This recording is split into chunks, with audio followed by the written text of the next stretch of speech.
Let me ask you something real. Do you have emotions? Or do your emotions have you? Big difference. And I learned that early. I had a bit of bad luck as a kid. Or maybe it was good luck. I'll explain. I grew up in a house where pain had many faces. Not from my father. He was soft, loving. But I had 4 older brothers. And the house was chaos in disguise. There was yelling. There were fights. We had hockey sticks by the door, and right next to them, a baseball bat. It was normal. Until it wasn't. I remember once, I was maybe 7, my brother, 10 years older than me, stabbed my father. Yeah, you heard that right. He stabbed him in our house. And I was there, too small to stop it, too scared to speak, too shocked to cry. No one ever explained why. There was more going on. Obviously, mental health, trauma, rage that had nowhere else to go. But back then, I didn't understand any of that. All I knew was if crying doesn't help, if screaming does nothing, then feeling becomes dangerous. So I stopped. I froze. I buried it. I shut down anything that looked like weakness. Because in that moment, emotions became a liability. And maybe you've had a moment like that. Not the same story. Maybe. But the same result. Something happened. So big. So violent. So confusing. You didn't know how to feel it. So you didn't. You pushed it down. And life went on. Let me stop here. Just for a second. This is not a sob story. This is not a cry for pity. This is a moment of truth. Because later in life, those buried emotions, they come back through anger, through addiction, through overreactions that make no sense to anyone, including you. That was me. Alcohol, drugs, rage, all trying to express something I didn't have words for, because I didn't have the emotion. The emotion had me. And I wonder, is that you too? Do you ever feel like something deep inside is pulling the strings? Like you're feeling too much, too fast, and can't explain why? Like the pain is too big for the moment you're in? That's not weakness. That's an old wound. Still trying to speak. And no, this video isn't about trauma. Not really. It's about what happens when we live our lives without knowing how to be with our emotions, without letting them become who we are. Because that's what emotion does when it isn't seen, isn't named, isn't understood. It builds, like pumping air into a tire. Every day, every memory, every thought, every story. Your mind replays at 2 a.m. A little more pressure, a little more tension, a little more silence, until suddenly, boom, it blows. And the blowout doesn't always look like screaming. Sometimes it's burnout. Sometimes it's collapse. Sometimes it's crying in the car and not knowing why. Sometimes it's addiction, distraction, isolation. Sometimes it's just numbness, pretending not to care. Because feeling feels too big. But the pressure, it was never random. There was meaning. Meaning you gave to things that hurt, things that confused you, things that left a mark. And your mind, being human, tried to make sense of it all. Your father left, and your mind whispered, that wasn't enough. Someone rejected you, and your mind decided, I don't deserve love. You failed once, and it wrote the headline. See? You always mess things up. And those stories? They became novels. But not because they were true, but because you kept reading them. Again and again.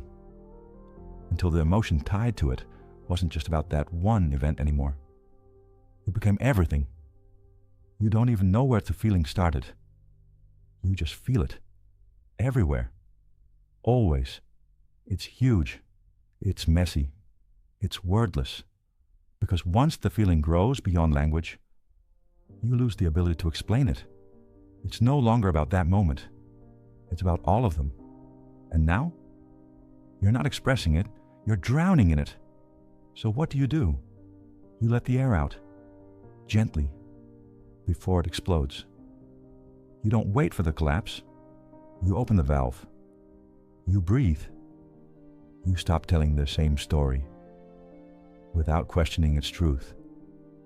You stop feeding the old belief without checking if it still fits. Because once you name it, once you bring awareness to it, the tire doesn't have to blow.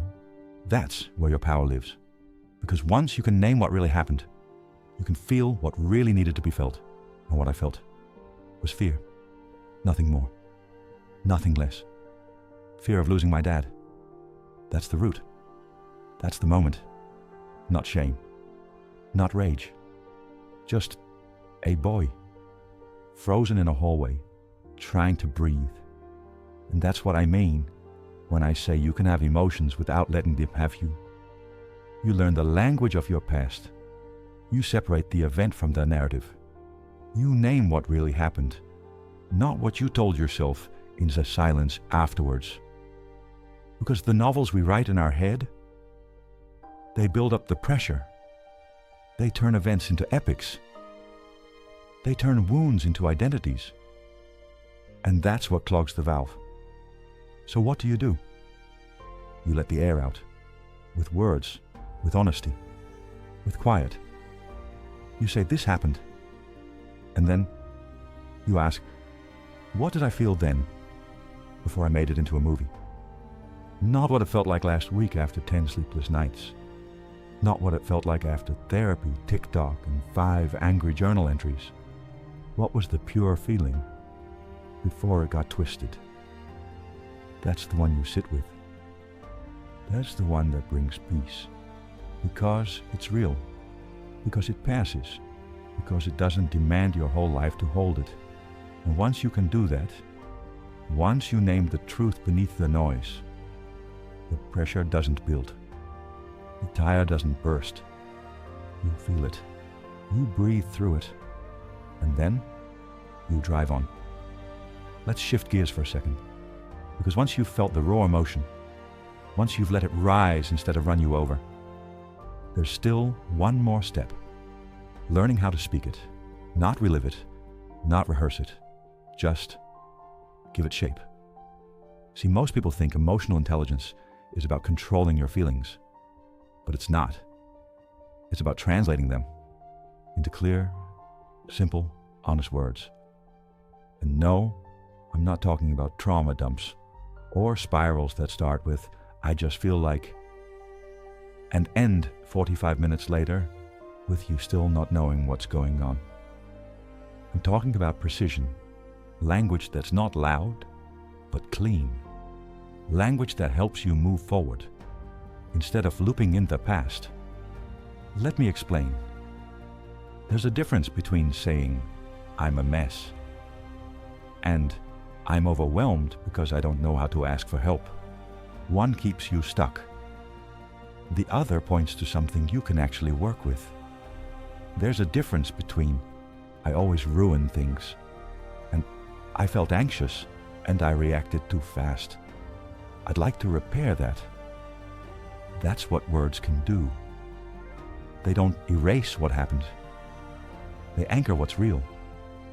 They make the feeling manageable, because now it has edges. And when you can speak like that, you're not controlled by your emotion anymore. You're guiding it. This isn't poetry. This is practice. And like any practice, it starts messy. You'll fumble. You'll search for the right word. You'll want to say too much or too little. But eventually, you'll learn to say, I feel something. Pause. Then breathe.